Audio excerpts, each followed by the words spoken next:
Good evening, ladies and gentlemen. Welcome to Truth Will Set You Free, episode number 40 here on February 23rd.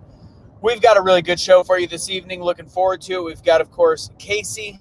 You know Casey. Suni is on her way, completing her show. We got a new guest on this show. Robert Nicholson is in the house. He's going to be coming on to talk a little bit about today's topics. Today, what are we going to talk about? We are obviously going to be talking about Ted Cruz's trip to Mexico. Also, of course, talking about California lockdowns, Florida lockdowns, or lack thereof, and a little bit about COVID.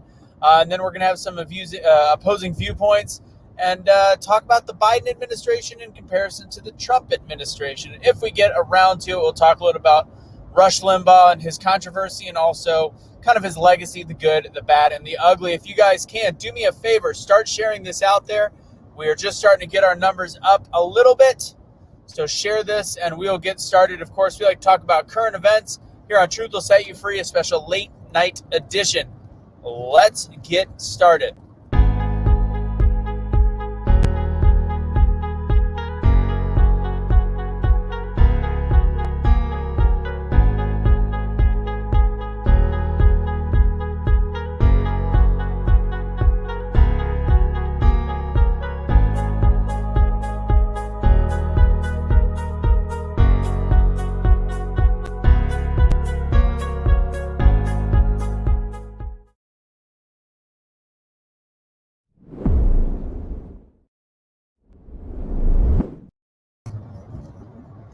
What's going on, everybody? I know it's a little dark. I am going to try to get a little more light out of this. I hope everybody's having a lovely evening. This is the show where we talk a little bit about politics with Truth Will Set You Free. It's very odd right now. I'm noticing that we are not getting a lot of Facebook comments, which leads me to believe, for some odd reason, it's not showing on Facebook. So we'll see. But we've got, actually, I'm going to have Casey, if he could check that for me. I know he's backstage. See if it's playing. All right, it started. Super weird. I'm not seeing any Facebook comments. But with that said, guys, welcome to Truth Will Set You Free. This episode, we've got a few great things to talk about, some interesting things, and opposing viewpoints to have that conversation. So welcome. I'm not going to do my typical intro at the beginning where we talk about things. I'm going to get right into topics this evening. Casey is here, as you've seen, Robert, and then we, of course, have Suni that'll be making her way over.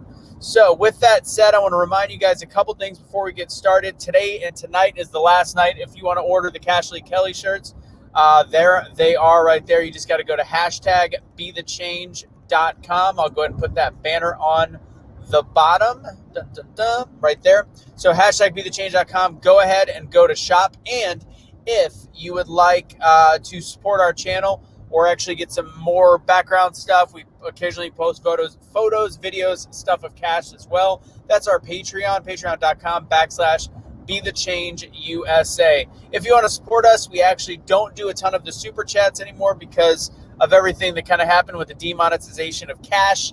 We want to just go directly. If you want to support us, I'm going to keep that going on the bottom. You can see Venmo, Cash App, as well as PayPal, and of course our Patreon. Patreon is where we get to give you guys a little something back. That's pretty much how we're starting the show. Keep commenting, keep sharing this out there. Oh, there we go. We got some Facebook comments.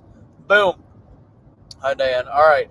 Excellent, guys. Thank you guys for joining us. Let's go ahead and introduce our guests. We've got Casey. What's going on, brother? How you doing tonight?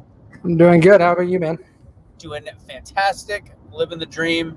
As you guys can probably see, I'm a little bit mobile on this episode. Brenda must have just came from Suni's show. She's got Make America Think Again. Love it. Now, our next guest, typically we like to have people from across the aisle on this show, but ultimately it's not about exact labels in politics. It's about essentially opposing viewpoints and discussing them out, flushing them out, having a conversation. And when you oppose somebody, not calling names. That's just not the way we work. The person I'm going to bring up didn't agree a lot with what he was saying in the post, but he handled himself incredibly respectfully. And even somebody that I more agreed with in the comments, you don't need to call names. We're allowed to have opposing viewpoints. That is the whole purpose of Be the Change, our concept in politics. So I'm going to introduce everyone to a registered Republican, but not a fan of Donald Trump. Ladies and gentlemen, Robert Nicholson. What's going on, brother? What's up, guys? Hey, Anthony. Good Hello, to Robert. see you, my friend. All right, so Robert, go ahead and tell everybody a little bit about yourself and get a little background, and then we'll get into it. Sure. I live in Columbus, Ohio. I am a registered Republican. Love the Reagan years, love the Bush years, and really felt like party lost itself under Donald Trump. I know that's super controversial, but yeah, I just am super excited about a Biden presidency. In my life, I've been a business owner, owned a couple different for-profit, nonprofit companies. In fact, that's kind of how Anthony and I got connected. And now I work as a startup business consultant. So I help people fulfill their dreams of owning their own businesses. Excellent. Well, I want to start before we get into the Trump Biden stuff because I would love Suni to be here for that. Casey, is that show wrapped yet, or is she just saying she's on her way? Let me go back and see. It's not wrapped yet. They're still going. I see it over here. Suni, you're killing me. She's clearly on cash time. All right. Yes. So, and I'll really quick give the update on Cash. A lot of people are wondering where he went. I'm not totally sure either because it does show that he was released. But what that release was, we just know that he's being transferred to another jail. We don't know what jail he has been transferred to, but it's an intermediate middle area before he goes to. What's that? What are you doing, Robert? I'm just throwing up the OHIO, man. I'm seeing the stats. There's a lot of Ohioans here. I got you. Oh, there you go. I am dark. I'm in the darkness right now. So he is in between places right now, but he'll hopefully we'll find out hopefully by tomorrow where he is, where he's going, etc. Evie just said that she's on her way. Not Evie, but Suni. All right, so let's start with something more. All right, so do something a little bit more COVID based. Let's start with that topic. Let's just start with the basics. Between California and Florida, California's had massive lockdowns. Robert, I know you've got some COVID opinions. I think it's absolutely absurd the difference between California and Florida in terms of their lockdowns, yet their numbers are exactly the same. So, Robert, I'll let you start. You're the guest. What's your thoughts on that? Yeah, I mean, these are very nuanced things with, diseases that we can't see transferring. And life in Florida and life in California are very different. If you look at some of the other states that have used different approaches, like North Dakota and South Dakota have been among the least restrictive states, and they're averaging like 13,000 cases per 100,000 people. Florida and California are both under 9,000 cases. California is at 8,900 and Florida is at 8,700, where Vermont and Hawaii are some of the most restrictive states, and they're averaging 2,000, 2,300. So while Florida and California are the big talking points, they're kind of the anomalies. There's data that shows that other states using restrictions has limited COVID. So they've limited. I don't think it's a fair assessment necessarily because at least I think Florida and California, and I see you back there, Cindy. I'll bring you on in a sec.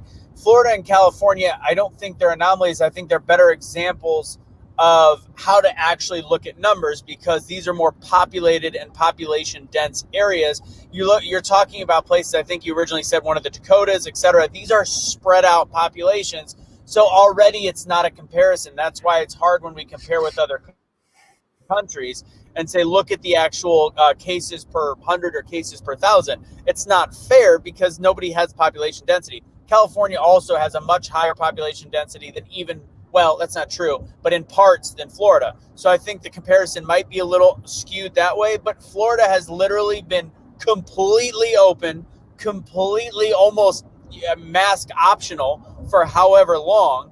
So in the end, the economy is doing way better, but it's about population density. So those saying some of the other stuff. So it's just I don't get why that correlates to you.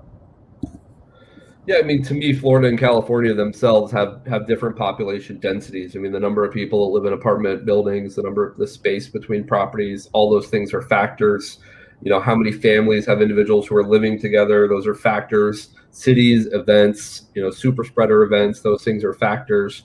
We can go beyond the United States. We can look at a country like Japan, who has been very restrictive and has seen a very low incident rate in a very small place. And they've prevented the super spreader events. I mean, they've been very restrictive and they've been able to prevent COVID from spreading. So to me, go ahead. Japan's a difficult thing though, because they also wear masks regularly, even outside of COVID. Same with China, right? And so they already keep themselves a little bit more reserved in that fashion than we do here. And so they're a hard thing to compare against. Yeah, so that just sounds like a good reason to wear a mask.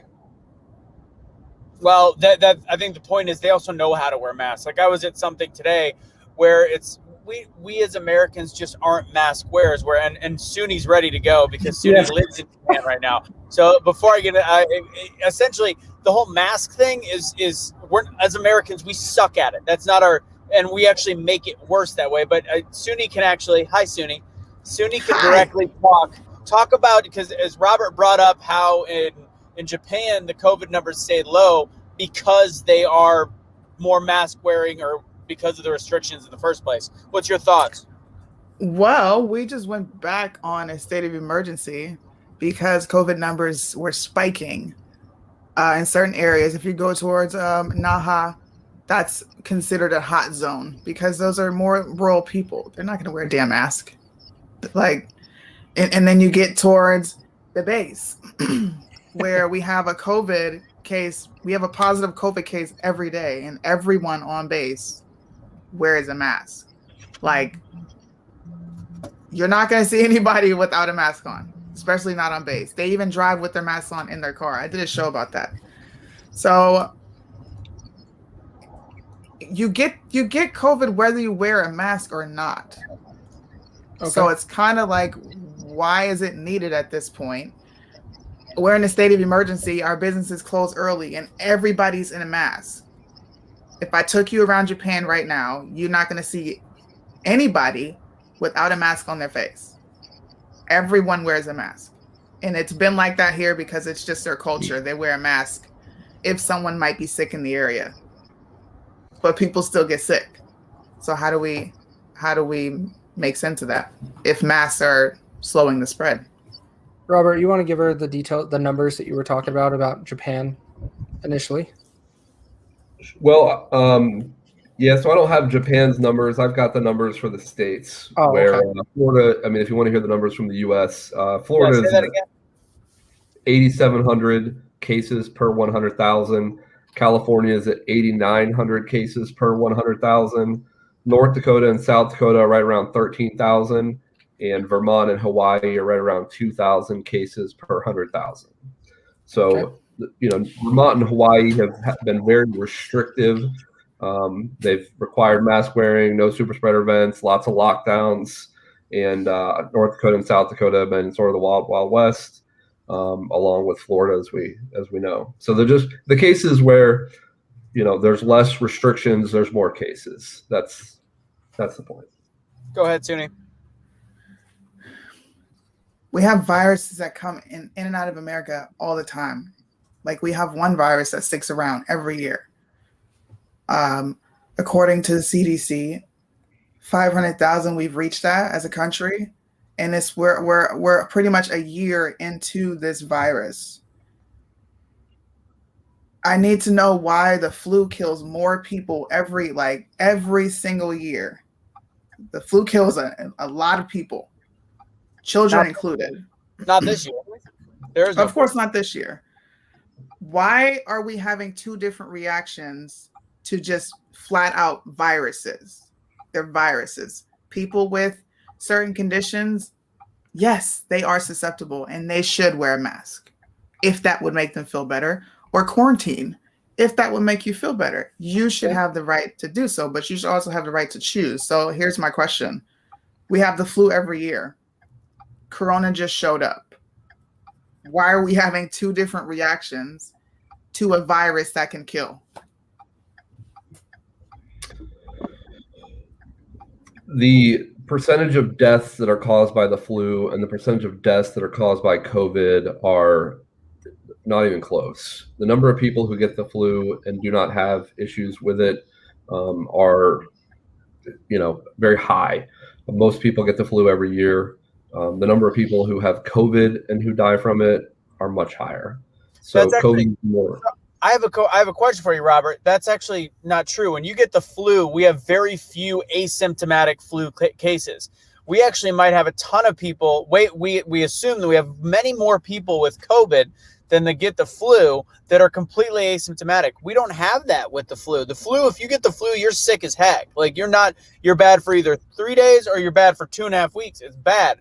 So I think that it just it targets certain people with certain either quote unquote comorbidities or weak immune systems, which we're seeing now across the board because people have not had any things to resist themselves against in however long. We've just been letting ourselves stay inside, wearing masks. We don't have the particulates anymore. And now is where we're seeing, and people wonder why, younger people that are healthy are having more trouble battling it because we've destroyed our natural immunity to different things. I don't have the numbers on the flu compared to COVID and the death associated with them. I don't have the numbers.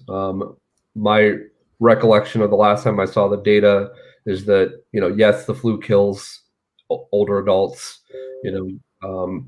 quite a few of them every year. But most people, when they get the flu, they don't die. When it comes to COVID, somebody has underlying medical conditions, it's pretty much a death sentence. So that's the same with the flu. And actually the flu is more dangerous for people under the age of 10. Whereas right now, I mean, we go across where we talk about schools being open, and literally what's more dangerous by far, like not even close, is literally the flu and we've never, when 3 kids get the flu, there's not a school in America that's ever shut down. So I get what you're saying. And honestly, I'm not one of those people that's like, oh, it's just a flu. It isn't, it's a super flu, but it really is. It's this year's flu and it's horrific. It's way more deadly because it preys on weak people, and weak people are already in the process of being sick and dying in the first place. So it's just a myriad of issues across the board. So I do find it interesting, Robert, as a previous Republican, that you are taking obviously more of a liberal stance on this. So do you wear a mask everywhere you go? Have you guys had COVID? Any chance? I've been around a lot of people but I have not had COVID. Yes. Casey, did you have it? No, I want it so I can get it done and over with. Suni, have you had it? No, I've been around people that have it though. I have had it. Cool. So how was it? Yeah, I'm curious. What was your experience with it? Because everybody seems to be slightly different in some regard. Sure, yeah. I mean, I 100% knew that I had it because I couldn't taste, because I was very lethargic. I was having memory loss issues. The person who I got it from was a friend. And yes, I normally wore a mask, but I took my mask off because this was someone that I knew. And so that person ended up in the hospital on a ventilator. And before I was diagnosed with COVID, I spent time with another person who died from COVID. And I'm potentially or probably the person who gave that person COVID. So I have seen the effects of COVID in a very, very personal way. Potentially, I mean, did I cause somebody's death as a result of passing them COVID? To me, I think that everything that we can do to prevent COVID from spreading is a big deal. And so question for you, and I'm sorry for that. That's a guilt. That's something that's very hard to deal with. First off, I'm going to tell you from my perspective, it's not your fault. It's period. It's not your fault. So for a couple key questions, how long ago did this happen? It was in last summer. Okay. So what part was it? Early summer, late summer? When it was like May, I think May, June. So early. So this is still very early in the treatment. That's when we lost somebody here at Be the Change. We lost one of our hosts to COVID who was a doctor that caught it from a patient. And he got put on a ventilator far too early. In retrospect, and now they're realizing all the treatments were doing wrong. And then Now, from a perspective to get back to politics, did your friend get put on any early treatments like ivermectin or hydroxychloroquine?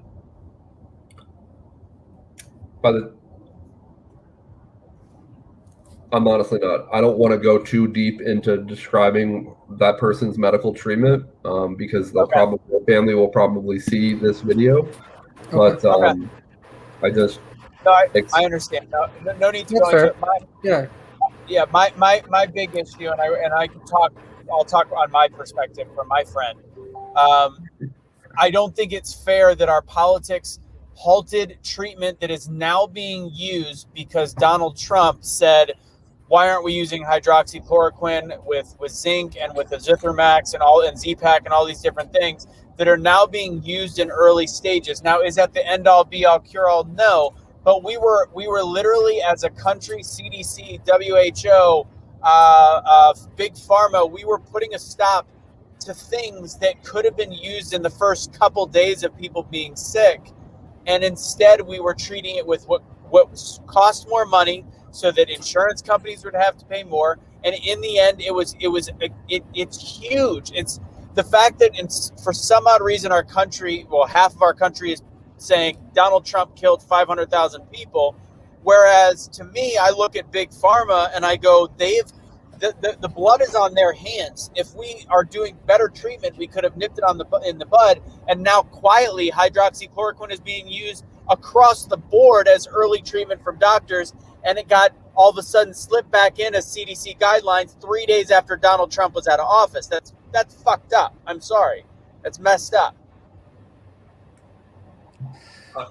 I mean, I'm not a doctor. And to the people commenting that I'm making up this story, I don't know what to tell you, but it's what happened to me.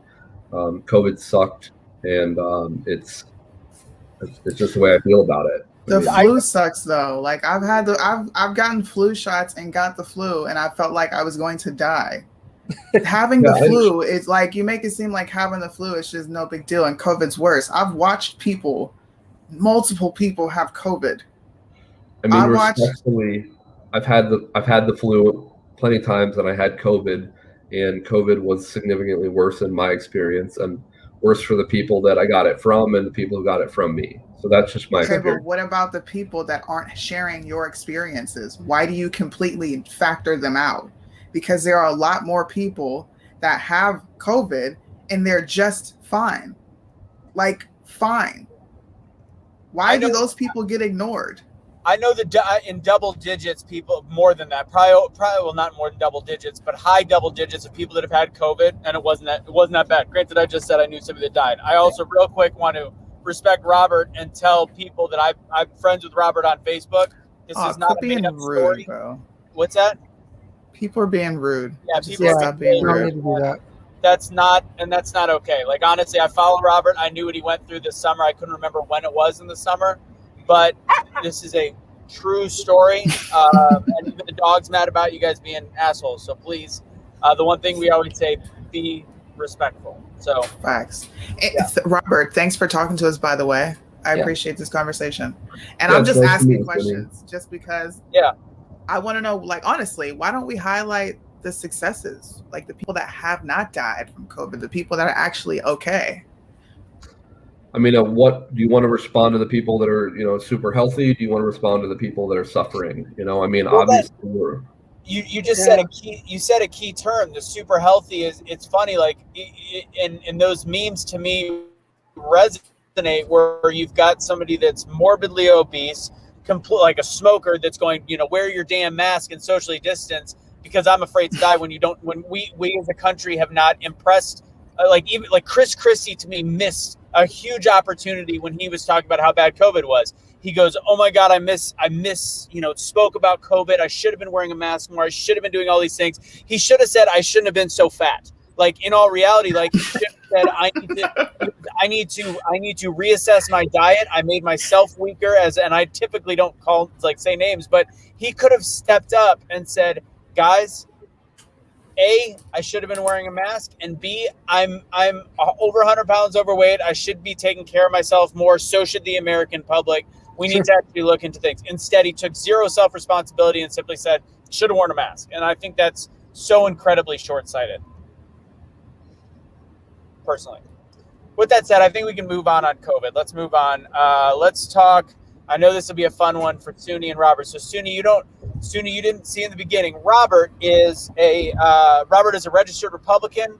He's big through the Bush years, big through Reagan, all that good stuff. Which I'm a big fan of Reagan as well. Okay. But he is very excited for the Biden presidency. He is a non-Trumper, but a Biden voter, Biden supporter. So I'm going to get right into this right now. It's the final countdown. Let's have a little bit of fun. Robert, go ahead and explain to us, because here's the thing. When we bring people on that are Biden voters, we typically say, why Biden? And they say, because I don't like Trump. Robert, you're more intelligent than that, and I'm looking forward to this. So, Robert, why are you excited and already and happy so far with the Biden presidency? Okay. I'm excited to hear this, by the way. Yeah, I'll tell you what. I'm gonna just take one issue, and I'm just gonna go talk. Thank about you. I was gonna say that. Let's pick one issue. Let's just take one issue because we don't have a ton of time. So I'm just gonna talk about the way that the Biden administration is treating and interacting with the LGBT community versus the way that Trump handled and interacted with the LGBT community. Because to me, what President Trump did to the LGBT community is just incredibly hurtful, and he set them up for failure and exposed them to a lot of hate and took away their protections. And I'm incredibly excited that the Biden administration is bringing them back. So how did how did Trump take away some of their protections? Yeah, so Trump took away the benefits for federal employees who were LGBT. He took, he told, diplomatically not to support people who were LGBT. He told the embassies not to support LGBT people. Where is, I have to stop you. Where is any of this information? Trump actually campaigned globally for LGBT rights in other countries to decriminalize homosexuality. He also had one of his cabinet members. We keep saying that Biden is having the first ever gay cabinet member, which is factually incorrect. They're using a loophole because Trump didn't originally have him or something. I can't remember. But he brought somebody on. He wasn't confirmed. That's it. That's the only difference. He wasn't confirmed. That's it. So he actually had a gay member on cabinet. He never won. The only thing he rolled back, which you didn't mention, was some of the trans rights in the military. Besides that, none of the stuff that you just said have I ever heard. Nor, I don't know when he would be anti-homosexuality in other countries when he was actually decriminalizing it across the world. Go ahead. Can I say something really quick? Yeah.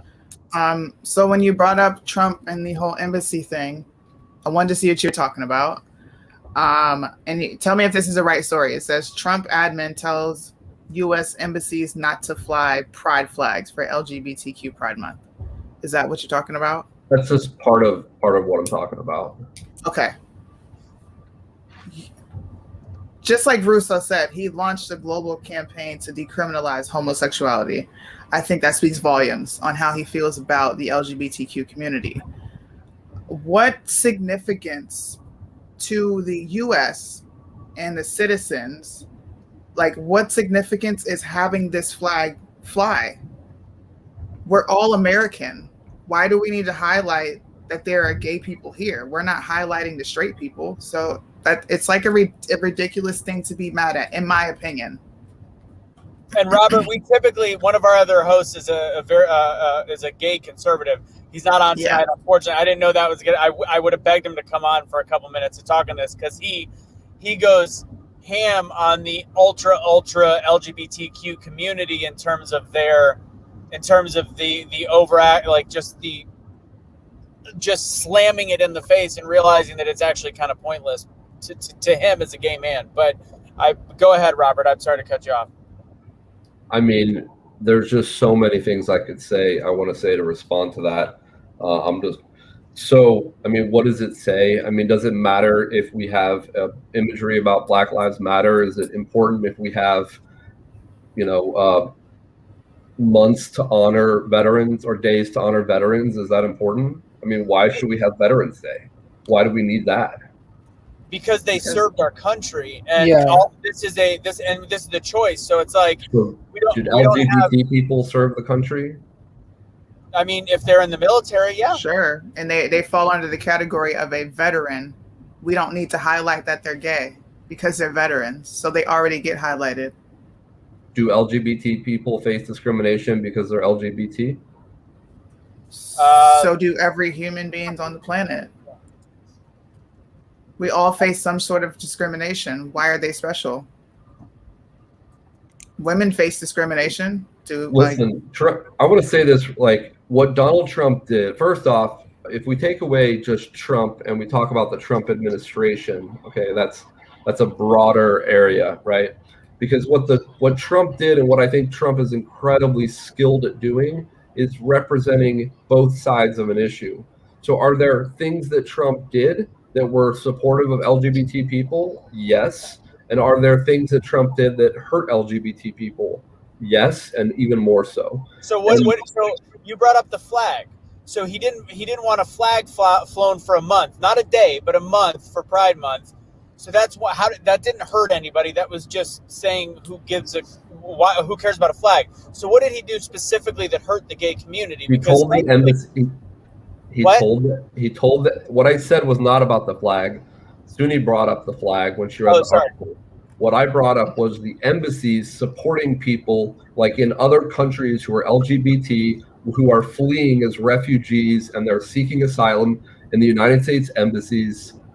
They were not granted asylum under the Trump administration, and they are under the Biden administration. Okay, but honestly, how is that affecting anything on on a U.S. policy scale? Like, it's a flag. How is that affecting? It's not even 1% of the population that we're even talking about right now. And I don't think he specifically said gay people seeking asylum are not allowed. I can't find that. I can't see that. He simply was denying asylum for certain refugees that had nothing to do with it being a homosexuality or LGBT issue. I can't find anything that you're saying.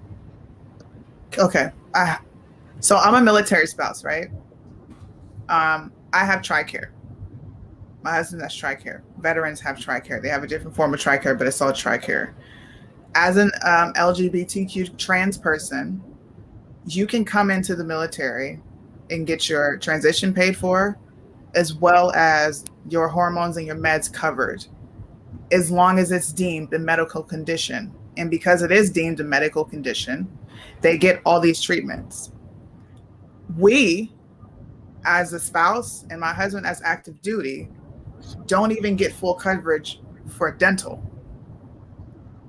If I wanted to go and take my insurance and go see a civilian doctor, my visit might not be totally covered. I have to come out of pocket to even pay to get my teeth fixed. You're giving soldiers and veterans Tylenol and Motrin for things that are hurting them. Like, this is a real reality for us as spouses and as service members. But you get to come in and have your entire transition paid for, along with your meds. And on top of that, to add insult to injury, you don't even deploy because you have these medical conditions. So it would seem to me that you're just abusing the system to get something that you want because you're not even serving. Just from a spouse's perspective. So I do have the question, Robert. I can't find it. I'm having a couple people look. I can't find anything that said that he denied asylum specifically to people that were homosexual. I will. I'm trying to talk to you guys and to pull up the article about it. Okay. Give me a second here. I saw someone make a comment about it, and that's what I was just doing, and then I hit the back button, and I was on the wrong browser. My bad. So someone was saying that in the News Blue, one person, and the person said terrorist. So I'm wondering, was this in a Muslim country? Because we know he shut down a lot of travel coming from Muslim countries into the U.S. And that's what I'm trying to find now. Is it because it was in a Muslim country, which we know gays aren't really welcome there, and so I'm really confused on that. But here in the U.S., my thing is also, when was this? Was this during COVID and we didn't allow anybody to come into the States? And so there's a date question that I got in there too, if we could figure that out. I'm still trying to find more details. So we can look for that article. We can even look for it later, because honestly, I think if we're talking about the idea of bringing people into the country and not allowing asylum for, I don't think that hurt anyone, because I don't think it's 100% vetted of a story. There's no way for me to find it. So is there any of, and maybe I want to go to another topic in this same area. Is there anything else that he did to harm the gay community, in your opinion, Robert? Okay, it looks like it was on, I got a GLAAD, the Gay Lesbian Organization, has an accountability project with a day-by-day breakdown of everything that Trump did to discriminate and roll back protections against gay people. And it's as long as, I can't even scroll to the end of it. I can look on July 8th, 2019, Trump administration State Department creates a commission on unalienable rights aimed at providing an informed review of the role of human rights in American foreign policy. 7 of the appointees have a disturbing anti-LGBTQ record. There's what do you think that means? I think it means that we have Trump had a White House that was not friendly to the LGBTQ community. No. What is that specific thing that you read? Because what they'll do is they'll find a bunch of words that are just essentially a deregulation or a regulation, and they'll make it seem like it's anti-gay. Nothing that you just said sounded anti-LGBT. Well, check out the private chat, and you can see a long list of dates and events, including foreign policy and everything that you need to know. From Can I ask you a question? On June 5th, the Trump administration announced they would cut federal funding for an HIV and AIDS research program being conducted by the University of California. With June 7, 2019, the Trump denies all U.S. embassy buildings from flying the historic LGBT pride flag. Nothing harmful. We just talked about that. On 5/13/19, President Trump declares his opposition to the Equality Act, a direct flip-flop from his previous stance on the issue more than a decade ago. Education Secretary Betsy DeVos refused to say on record whether or not she opposed discrimination against LGBT people. She threatened to take away funding. There's a long list. These are all literally, I'm reading it as you say it. I'm not even looking at our screen. These are all things that are policy issues. It's called the Trump administration, and people just think that Trump goes, this is what I want done. This is called Republicans and Democrats getting together and people trying to push large bills, as we just learned about the $1.9 million COVID bill, right? $1.9 trillion. And it's a bunch of bureaucratic bullshit of people finding a way to do away with 72 pages. And in that, they might have had a new policy in there or a new thing that was passed. And that's not Donald Trump saying anything about a very specific topic. Like the Trump administration announced a new policy stating transgender Americans would not be guaranteed health care protections under the Affordable Care Act, potentially harming 1.5 million trans Americans. First off, I can't believe there's 1.5 million trans Americans. That means one out of every 329 people, no, one out of every 200 people is trans. I think that's a completely bullshit statistic and completely impossible. With that said, the Trump administration has announced this new policy. It's actually announced a policy, but it wouldn't guarantee care protections. Part of that change to the Affordable Care Act is they were stripping different parts of it to make it more affordable to the mass of Americans, because as we already know, the actual costs were getting just astronomical. So that's a completely twisted fact. And I can go through as I'm reading through these. None of these are actually core facts. They're spins on different bills. So again, I don't see a single thing in here where he harmed anyone. Okay, so on July 17th of 2020, for all the people calling me a liar, the D.C. Court of Appeals upholds lower court ruling blocking Trump administration from implementing new restrictions on people seeking asylum in the U.S. based on their gender. Wait, what's the date on that one? What date? July 17th of 2020. July 17th of 2000. Department of Defense confirms that new guidance prohibits display of Confederate flags. No. Well, there's a few lot of them on that date. D.C. Court of Appeals upholds lower court ruling blocking It's the Trump administration. I mean, look, what Donald Trump says and what his administration does are two different things sometimes. This proposal would eliminate gender-based asylum. What? I don't understand. If you click on the date, it takes you to the Politico article. Okay. And there's more no detail. way.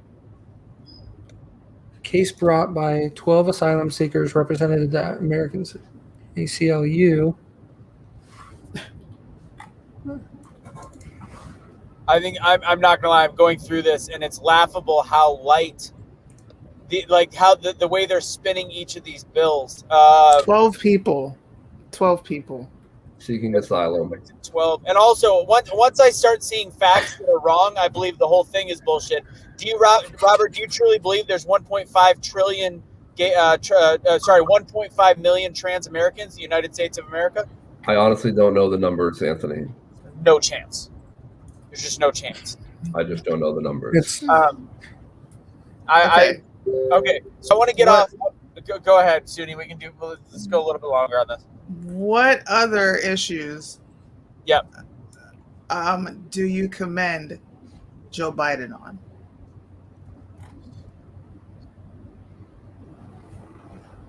I'm excited about the Biden administration for a lot. I'm just reading here. Sorry, I'm looking at the number of people who are transgender in the United States. It's hard to find the transgender number. Everybody just refers to LGBTQ.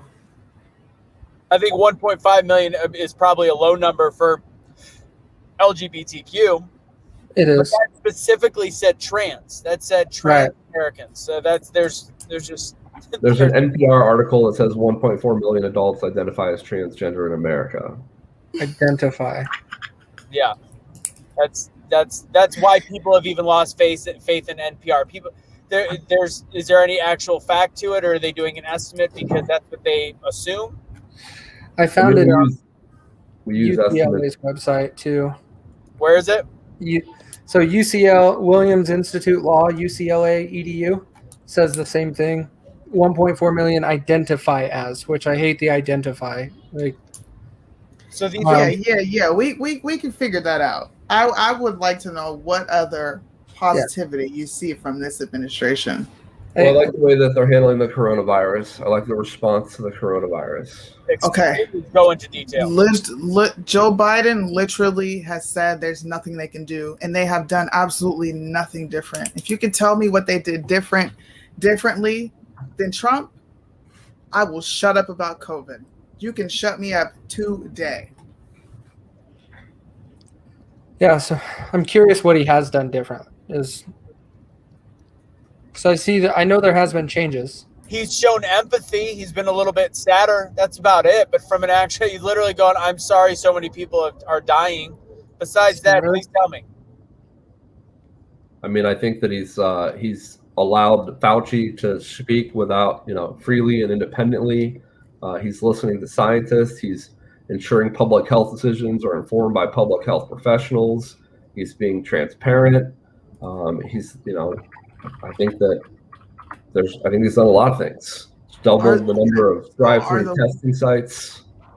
Are the White House the frontline doctors that were there to give people accurate information about what's happening in COVID, are they not reputable doctors and scientists? Are they not great in their field? I'm sorry, can you say that again, Suni? The frontline doctors, do you remember when Trump decided we're going to stop dealing with the CDC because we want to see what's actually going on? And we had the frontline doctors come out, and they were doing the exact same thing that the CDC is doing. The only difference is they actually treated patients with COVID, and they were completely muted from society. Now I don't understand. You got Kennedy right now that's muted from society. Robert Kennedy's completely gone. Like they put a mute on people that were like us. We weren't even allowed to say hydroxychloroquine during the summer. So all these different things going on, we were completely muted on. So again, you say that he's listening to the scientists. If he's listening to the scientists, what is the actual difference? I mean, he's only been in office a month now, less than a month. So how are we actually seeing how he's doing anything better except for saying, I'm sorry. And he's also saying my projections were wrong. It's going to take more than 100 days for this. And then he's got his own press secretary saying, oh, we're going to be at 1 day of school. And then him saying, no, she was wrong. What is he doing besides just being a little bit quieter and nicer? What is he actually doing from a leadership perspective to help the coronavirus? Yeah, There you go. I put his plan in your private chat so you can take a look at. Got it. I don't know if you've had a chance to. JoeBiden.com/COVID-19. Joe and this is. Can I just point something out really quick? I just want to point something out really quick.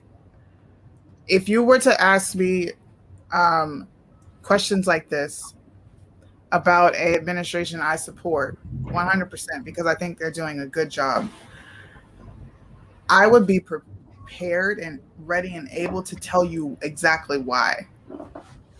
And like talking to you, I'm asking questions, and I don't think that I've received an actual why or what has he done outside of you sending me a link to their website. I got to bring this up. I'm going to share it because this is literally this is the definition for people that don't understand what propaganda is propaganda. So this was part of the election. This is part of their election. So obviously you can see let's make Donald Trump a one-term president, $15, $32, whatever. So number one, this is how Joe Biden and Kamala Harris have a 7-point plan. Just listen to how they word it. Number one, fix Trump's testing and tracing fiasco. So what's funny is right after Biden, because this is clearly written a while ago, right after Biden got in office, we came to realize that the actual testing was too sensitive, and they're changing the guidelines of the PCR. And the originator of the PCR, guess what? Already said in the very beginning, this is not a reliable test. So with that said, he said, we're fixing Trump's testing. We want to fix him. So ensure that we have reliable. Double the number of drive-through testing sites, invest in next generation testing, including at-home tests and instant tests. So he just wants to change the testing system and also say fix Trump's testing fiasco. Let's go to fix personal protective equipment for good. So he wants to fully use the Defense Production Act to ramp up production of masks. Now, again, this is part of his election fodder when he was trying to win the presidency. So has he done any of these? Do we have any evidence of this out of curiosity? Because I know for a fact that he has not actually implemented any of this. They're still discussing the Defense Production Act, and they just now today or yesterday signed the COVID response bill that actually does not have any of this stuff clearly outlined. It's got more funding to military or to other countries. So these were all just ways of telling you, like a warm milk and cookies before you go to bed, that they were going to take care of the COVID system. I'm just reading through the first two. So provide clear, consistent, evidence-based national guidance. He hasn't done that. He's actually changed his path multiple times in the last 3 weeks, saying it'll be soon when we open the schools. It won't be soon when we open the schools. We'll have 1 day. Well, no, we'll have a full week. We'll get it figured out. We're realizing we have a harder stance on this than we thought. I don't know exactly when. Maybe by 2022, we'll stop wearing masks. There's nothing clear. There's nothing consistent. The only thing that's changed is everything that Trump was saying. For example, the test being too sensitive and that we can use hydroxychloroquine in early cases. That's what's going backwards. So ultimately, he's proving that Trump was right on more things than anything else. And all this is plans. And this was written 3 months ago as a way to get him into the office and to get people to donate to the campaign, as if he didn't get enough money already from Black Lives Matter. I'm done. So I'm curious, Robert, from your position with Joe Biden and this, did you watch his town hall? Which town hall? His most recent one that was like last week. I'm not sure if I saw it or not. I probably saw parts of it. Okay. CNN one. Yeah, the one he did with CNN, and Anderson Cooper, I believe, was the host. There's a couple of things he said in this town hall, which was very interesting, and I'm curious what your perspective is on it. One of the things that he did tell a little girl that was scared to go to school because of COVID. She was fearful of going to school, and she didn't really want to. She was wondering when things could get back to normal to where she could. Joe Biden did tell her in the town hall that the schools could open. She cannot get the virus. She is too young and she is protected from it. And it is okay. But Joe Biden did advocate to keep schools closed prior to the election. What is your thoughts in hearing something like that? And if I need to play the clip, I can. I mean, last week. I could play the clip. I guess I don't know. I didn't hear it. I'm listening to what you're telling me. I think that there's lots of questionable clips out there from President Trump talking about, swallowing, drinking bleach or using UV light. No, It's not true. That's not a true fact. true. Like It's not true. never said anybody should drink bleach. That's literally Never a said that. immediate spin. He suggests that maybe that's a potential solution in the video. No, he literally goes, maybe there's some kind of disinfectant we can use inside the body, like something that just cleans out the entire system, like a bleach. Not like bleach. It's blatantly obvious he was not referring to bleach. Pull up that clip because he mentions bleach by name. I just said it. I said how he said it. He said like the way bleach works, not bleach. He's like, are we that stupid as Americans? I hope not. People do swallow Tide Pods, which pretty much has the same effect. Well, no, people are that's kids doing a Tide Pod challenge. That actually proves my point that sometimes we're just stupid. That's got nothing to do with Trump never said swallow Tide Pod. Suni, go ahead. Okay. I want an answer to this question, so I'm going to ask again. I will form it and I will package it like this. We're at 500,000 deaths. Joe Biden has been in office. Yes, these numbers are inflated. CDC says 6% of these might not even be COVID-related deaths. Just saying. I want to throw that out there. But people are still dying. We have done absolutely nothing different. How is Joe Biden handling this better? And how are you getting comfort when people are still dying after all of these ups and downs and valleys and trenches, all these places that we're going with COVID? I want to know what he's done. People are still dying. What did he do? He's brand new to office. And I believe in the plans that he's laid out. I believe in the people that he's put in place. I believe in the partnerships. I believe in the purchasing that he's doing of vaccines. I believe in the relationships that he's talking to international leaders and working with them to come up with the best solution for COVID here and abroad. And I believe him. Okay, but I want to know what he did. Look. You can believe whatever you want. You're entitled to that. But I need action. What has he done? My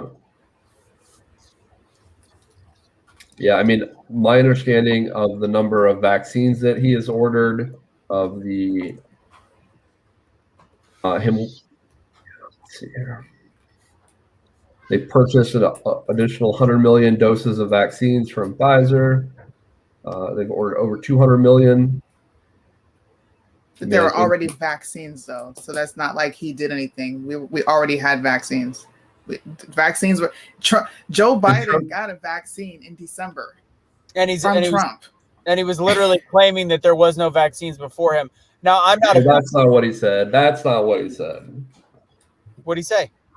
He didn't say that there wasn't a vaccine. He said we didn't have the distribution of the vaccine. I'll hang on one sec. I'll pull it up. He literally said those exact words. We did not have a vaccine before I took office. Just like he said, everyone knows I like kids better than people. Those were his exact words. Or And when he did have a little word fodder yesterday when he slipped, or 2 days ago when he slipped and said the N-word. I don't know how he did. I don't know how he did that one. That one, Yeah, that's a big got me. But I'll find it. I'll pull it up in just a second. But yeah, he did literally say there was no vaccine when he took office. I don't know how he got that because he took the vaccine. Well, the way I understand what he said was that he was talking about the distribution of the vaccine in the country, and that there was not distribution of the vaccine. There was not a plan for distribution of the vaccine. There was no. How, when the military was involved, Trump set it up for the military to distribute all of this. This is like common knowledge. But Robert, know this here. But Robert is accurate. There was not a mass distribution yet of the vaccine because the vaccine didn't get approved until November, which again, I am not a fan of vaccines and this vaccine, but fact is he did this, and you can't expect that he got something approved by cutting through some of the red tape, and that's an actual, not like a speaking point from Fox News. We've never had a vaccine approved this fast. He did that.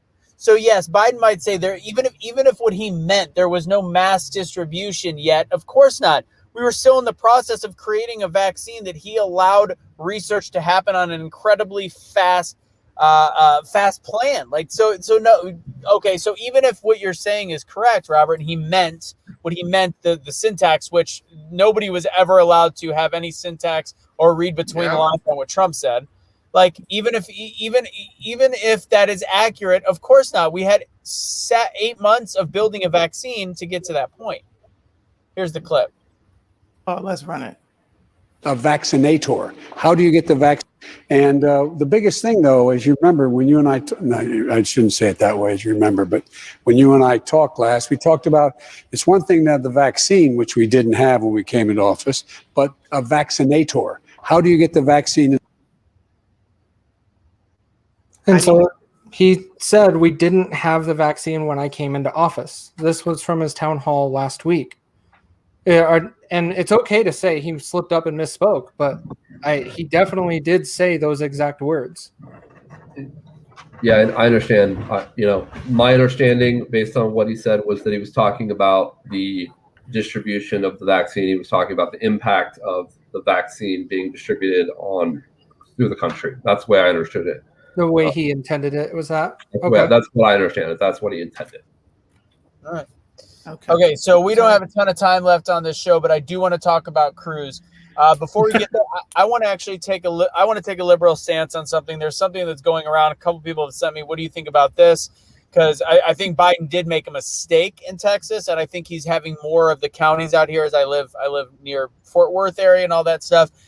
It's a state of emergency. There's no doubt, and Governor Abbott has requested the whole state to get to be under to essentially get Biden's help, to get a Biden administration help, which actually is his decision, not a administration thing. It's his decision where he actually makes the executive order on who gets funding.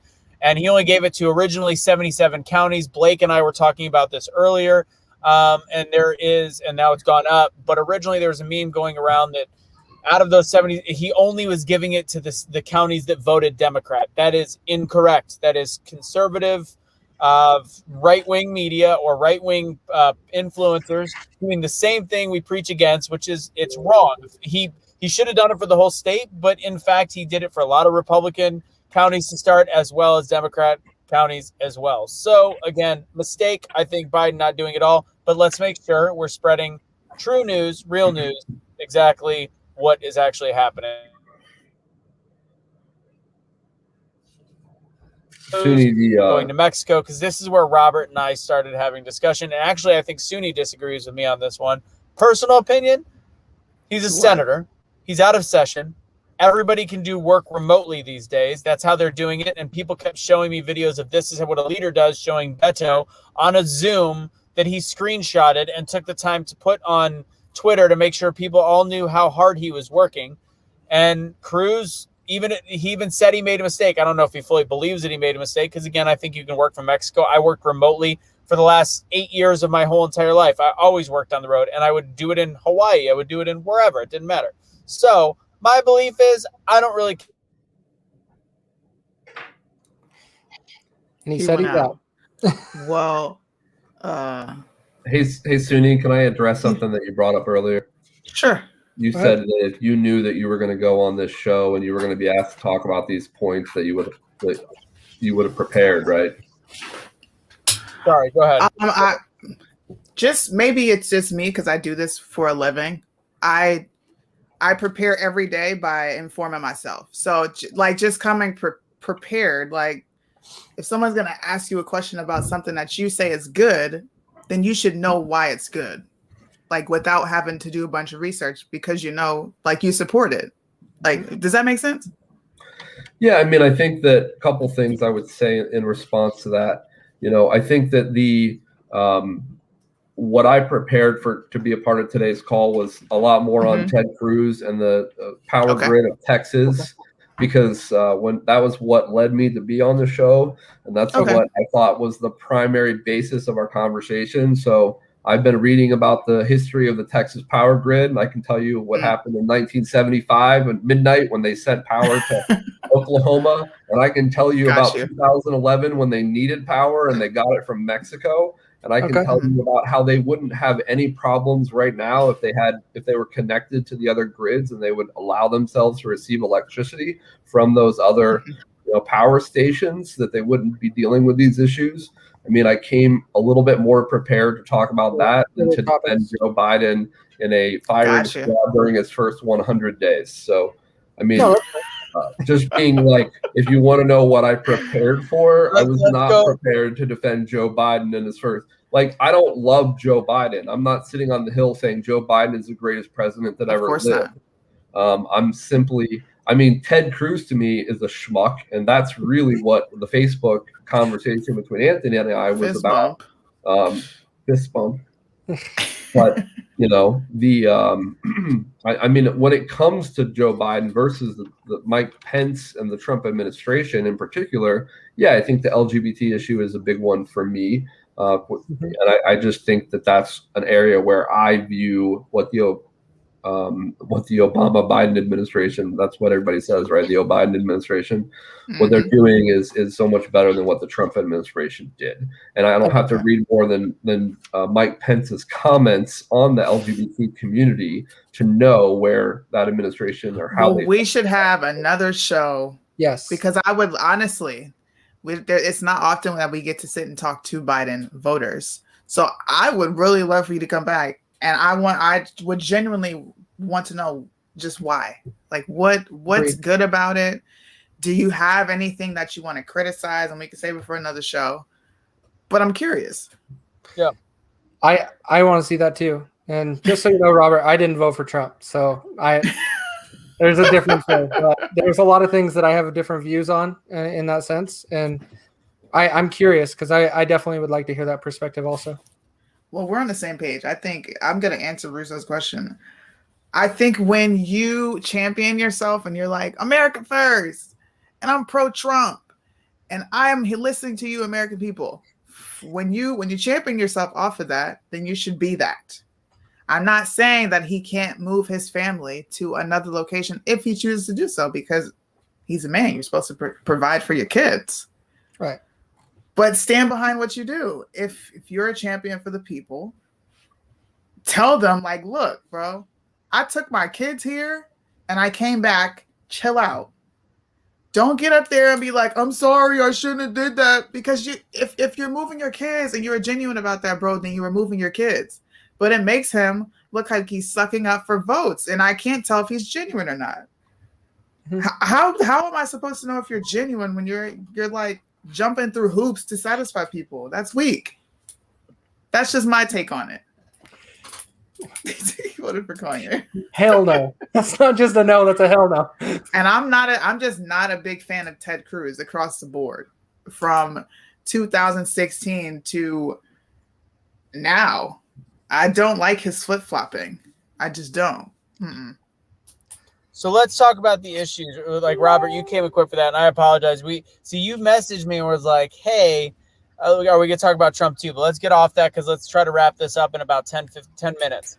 Let's talk real quick about the power grid and Cruz and what we expected Cruz to do, but ultimately the failures in Texas.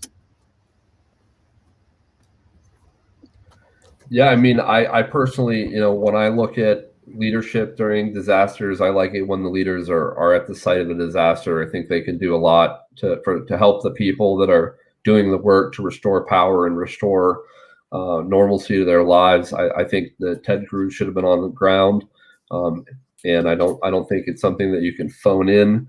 I mean, imagine 9/11 without images of Rudy Giuliani talking to firefighters and police officers, and just Rudy Giuliani pulled the country together on 9/11. He was the governor's, he was the mayor of the whole United States. And I just think that, Governor Christie, I mean, he was on the ground during Hurricane Sandy. I mean, we like it when the leaders are there. Now, look, if Ted Cruz's house is cold and he wants to send his family to Cancun or, Georgia, I don't really care where his family goes. But I think he was elected by the people to serve the people. And I don't think that's something that I want a leader to just phone that in. I like the tech piece. Sure. Okay. But to me, that's just not enough. Yeah, I know. I said governor and he was mayor. Thank you. You're right. Well, do we recognize there's a difference between local officials and then your congressman, the Senate and House? There are different roles there, right? So your state should represent you in that manner. And your Senate and your House representing your state needs to back them up, but they don't necessarily need to be there. They need to coordinate the federal resources. And so they need to be available to take calls. Like I've been on, I'm like, let him do it. If he misses a single phone call, hell no. I want him to address that. Like, he should not miss a single phone call no matter where he's at. The governors and mayors and all of those people, yeah, that is their realm and that is their duty, is to provide for their state. The senators and House representatives from a congressional standpoint, no, they just need to connect the dots from a federal level with FEMA and those people. I don't see any of them coming and stepping up locally very often or ever. Mitt Romney will never come to Utah, and I don't want him to. He can stay in Washington, D.C. for all I care. But that's where I see a big difference there, is you are bringing up local officials. And yeah, those people should be there or removed from their position. Absolutely. There's also a slight difference that I got to mention is there's a difference between a hurricane. A hurricane, when it's over, you have to be boots on the ground and you can show an example. When things are frozen and people are just hiding in their houses or not putting a strain on the power grid by leaving, personally, I'm just throwing that out there. It's two completely different things. You can't go out in the freezing cold and go warm up a family. That's just not how it works. It's two very, very, very different examples, in my opinion. Now, was that a bad idea? Probably, because it's 2021. To not think that the American public's going to jump down your throat, I think that's not having great vision. But ultimately, I don't have a huge problem with it, and that's just me. But I do see why people are upset. I have to be very clear. Sure. Do you know the history of Cruz's comments on other politicians during crises in their states? Bingo. Oh, I'm sure. I'm not much of a Cruz fan, but I'm in his corner on this one is all. But yeah, I mean, Cruz has criticized. He criticized Governor Christie, for not being as on the ground. He criticized Obama. He said if only terrorists attacked a golf course, that might actually get the White House's attention. He attacked Obama in 2014 for attending a fundraiser when there was a crisis at the border in Texas. I mean, he's got a long history of criticizing politicians who were not at the scene, who did not stay during disasters, and including the Austin mayor, Steve Adler, he criticized for going to Cabo during the coronavirus. So, this is definitely a situation where Cruz is, criticizing people, but doing exactly the same thing. I could see that, and I could understand that. But you did say Governor Christie, right? I did, yes. Yeah, and that's the difference. He is an official, and he is one. He shut down a bridge because he's greedy and he's selfish. Christie is not a person that I'm a fan of, but that's where there's a difference. Now, I'm curious, what is your perspective on Joe Biden not addressing the nation over this? No comment. I'm not familiar with him not addressing the nation. I mean, I watched him say he didn't want to go. He wanted to go to Texas, but he decided not to because he didn't want to draw resources away from Texas. That's what I saw. Okay.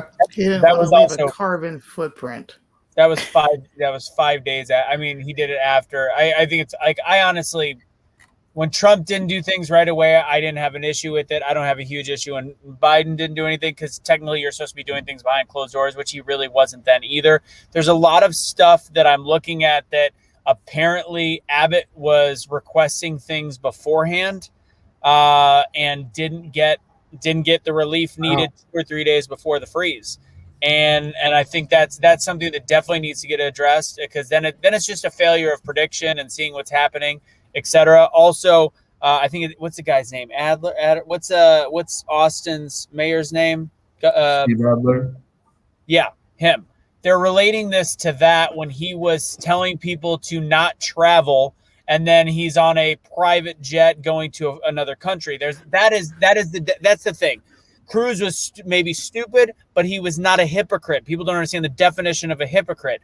If Cruz would have been like, everybody hunker down in your homes, don't leave your home, it's a terrible thing, just hunker down, don't do, and then he did, that's different. Adler legitimately said, do not travel, and then did. Gavin Newsom said, you can't go out to dinner, and then he did. Cruz just did something that by perception doesn't look good, and I think that's very different. And yeah, Abbott did say this. He said he saw this coming. He saw that it was going to be an issue, and it did not get federal help until after the fact. And we could have actually borrowed from other grids earlier. But yeah. Look, this is about holding the sitting president accountable the same way they held President Trump.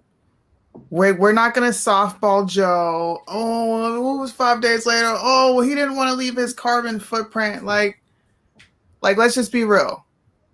If this was Trump, we would have headlines about what he's not doing. That's something that we cannot deny. We experienced 4 years of it. And now all of a sudden the media is dead silent. They don't critique Joe on anything. The only thing they do is clean up after this man every time he appears on TV. It's definitely an interesting issue, because it could be resolved if Texas received electricity from the rest of the grid. They don't want to do that, and that's because they like the independence of having their own electrical grid. I mean, Abbott, I saw him, one station, he tells everybody that all of the power sources failed, and then he goes on Fox News and blames renewables. And we've heard, how many representatives from the Republican Party go on and comment on, this is the Green New Deal's fault, this is the renewables fault. When, I mean, the facts bear it out that, the natural gas pipelines froze. So here's the deal. Here's the deal, man. So we keep going back and forth on who's to blame. And ultimately, I'm a believer that nobody is truly to blame. It's a freak accident. This is the first time every county was under a winter weather advisory, all these different things. So if you guys look at this chart, China. that too. If you look at this chart, you're actually realizing that up until, the natural gas had to carry all of the workload during this, and they started to freeze and they started to fail. That was a big problem. By the way, Abbott also signed a bill today, I believe, to make sure nobody's overpaying on their electricity, and saying that price gouging is actually illegal now. But if you look where wind is this one that goes up and down and up and down and up and down. And if you look right where before they were doing almost 40% of the actual electricity in the state of Texas, and it goes up and down as spikes, as you can see, and they fell off the map, which is where natural gas had to be overused. So ultimately, is it a Green New Deal issue? Not necessarily, but did wind let us down? 100% wind let us down. There's wind in much colder places, but they prepare it differently. And as I said on a different show, one of the biggest issues is we have placed so much federal funding and state funding because of regulations on renewables in the last 30 years that we have not updated our natural gas, our fossil fuel stuff, etc., to make sure that we are ready for these kind of incidences. So it was a failure across the board. The Green New Deal type system, or the green movement, renewables movement, did not help us in this instant. But people thinking that wind had nothing to do with it is factually incorrect. No, but as you just said, it could have been winterized. The equipment could have been winterized, and then in Antarctica they use wind power. That's the electrical system that they use. It can be prepared so that cold weather doesn't stop it from moving, doesn't freeze the system. It's certainly possible. Was Texas prepared for that? No. Should they have been? It sounds like, okay, it's a 1 in 100-year storm. Maybe it's not something that they should have predicted. It still could have been overcame if they had opened up their power grid, or if they were. I just talked about this and I did a live on it, and I'm going to let Anthony go. Biden opened our power grids completely. He put a 90-day suspension on Trump's previous executive order, which secured us from being vulnerable to China. I'm not going to say it's a coincidence that his first day in office, he signs an executive order about the pipelines. And within that executive order is him suspending Trump's regulations against having so many Chinese power grid manufacturers, because it was literally 6-30. And that's absolutely disgusting. I'm just going to leave that out there. Joe Biden left our power grids vulnerable. 4 weeks later, we have a crap storm in Texas. That's not just a freak accident. The entire United States has a power grid with 3 different systems: the Eastern interconnection, the Western interconnection, and then Texas. Texas operates with its own power board, and it's been that way for 90% of Texas, not all of Texas. 90% of Texas is on their own power grid. There's a leftover 10% that's vulnerable, which is what we're seeing, because not all of Texas was affected.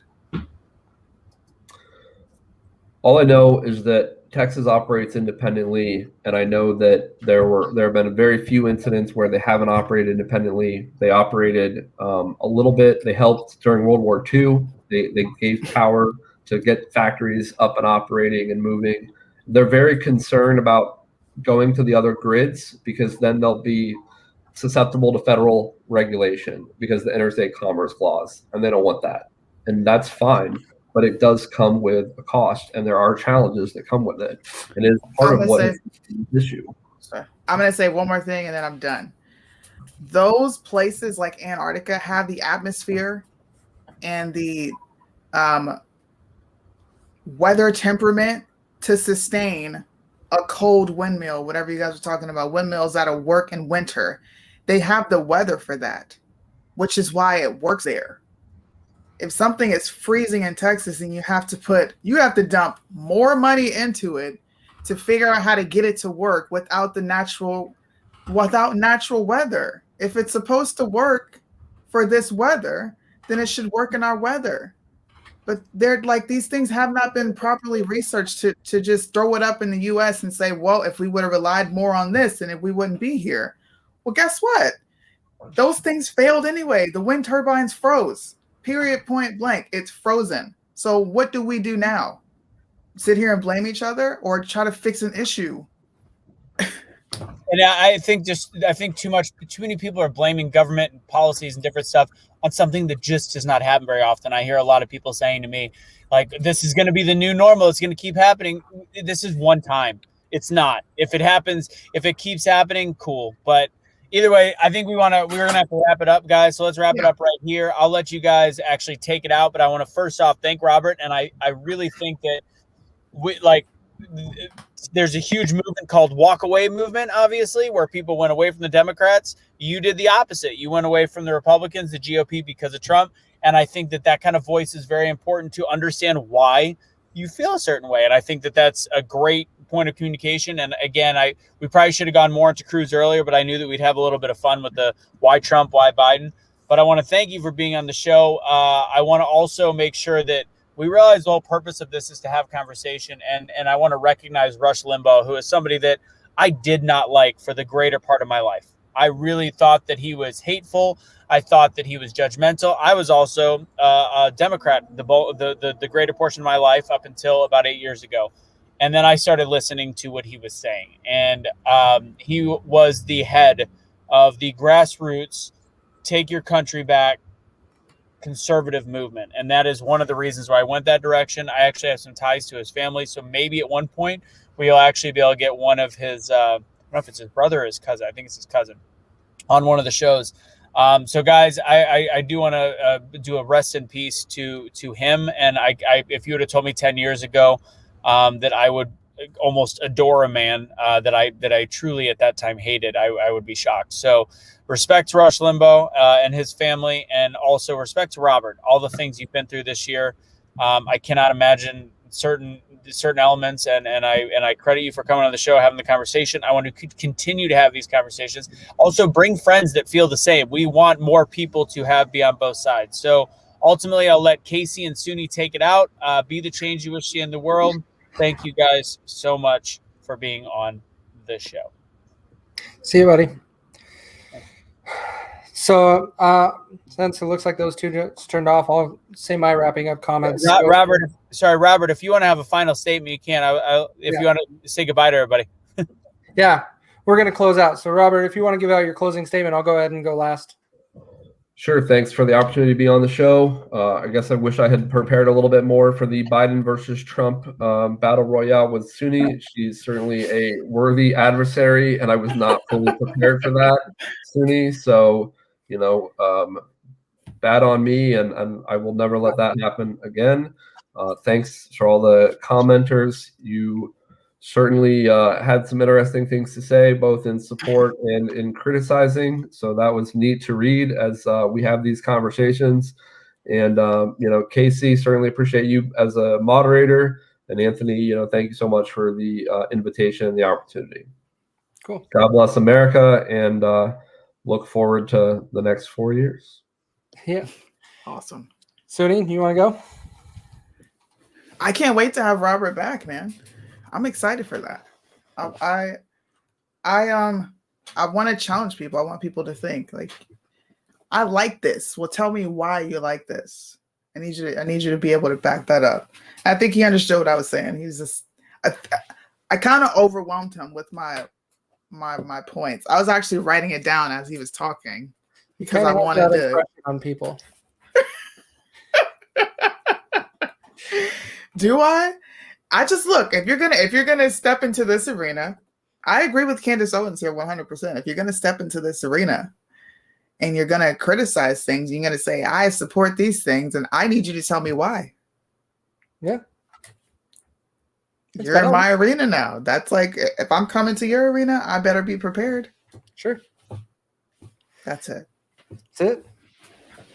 She's not even gonna say "Make America Think Again," man, but I'll say it. Thanks, guys, for joining. As always, it's a great show. I appreciate you guys being good sports and treating everybody with respect. It was great. Those are what we need to do, and to be able to encourage these conversations more often. But we'll be back again next week. Have a great week if we don't talk or see you later, and we'll talk to you guys later.